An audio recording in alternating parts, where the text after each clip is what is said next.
How to log in to Fantasy Premier League. Hello guys, this is Atticus and welcome back to another tutorial video. In today's video, I'll teach you guys how you can log in into Fantasy Premier League account. So without any further ado, let's dive right into it. First step, open up your Premier League. Then after you open it up, it should look something like this. Tap on this icon that is right above latest, the profile icon option. After you tap on it, you will see these many options. Tap on sign into my PL. Now a sign in page will open up where you will see the places where you can put in your credentials. So just do that. Type in your email address here.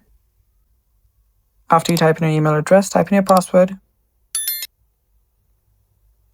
and then tap on sign in. After tapping on sign in, you'll now be logged in into your account, and there we go. And that's how simple it is, guys. Thanks for watching. Stay tuned for more, and bye-bye. Take care.